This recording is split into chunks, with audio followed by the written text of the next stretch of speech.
So looking at these two swatches, I've used two different stitches. The top one is double crochet, which is quite a short and quite a dense stitch, and it creates quite a firm fabric.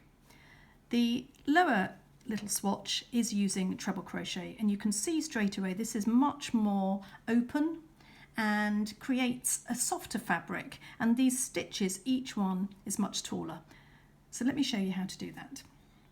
So we begin by needing to add a couple of chain to get a bit of height, otherwise when I add the treble crochet it will be at a different height, my row. So I'm just going to add 2 chain to begin the row, and now I'm ready to begin the treble crochet stitch. So the first big difference between a double crochet and a treble crochet is straight away at the beginning you need to add your yarn on. So yarn on, now I'm ready to go into my stitch, yarn on again, bring it back up through the stitch, and there we have now 3 loops on my hook. Now I'm going to take the yarn on again, and this time I'm going to pull that yarn through the first 2 loops on my hook.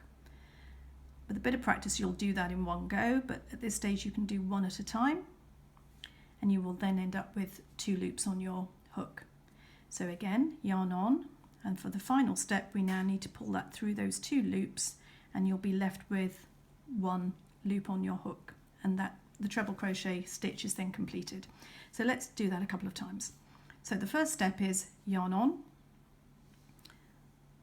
through the stitch, so I'm going right underneath there, yarn on again, bring it back through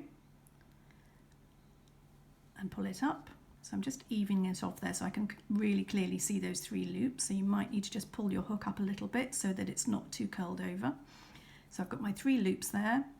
Now yarn on through the first 2 loops, and I'm left with 2 on my hook, and again yarn on through the next 2, and you're left with 1. So already you can see this is quite a tall stitch that I'm making. Let's do that a couple more times. Yarn on through the stitch, yarn on, bring it back up. At this stage when I say even off, don't pull it too long so that you make these very long loops, otherwise you'll end up with a very tall stitch. So just pull it down a little bit, but enough so that you can clearly see those loops. Now yarn on through the first 2 loops, yarn on through the next 2 loops, and you're left with 1 on your hook.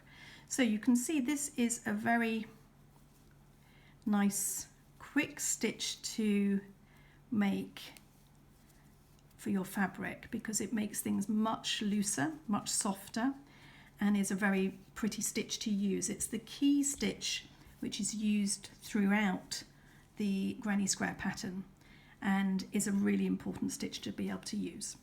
And as you can see, it creates quite a different stitch effect than the double crochet. So that is the treble crochet.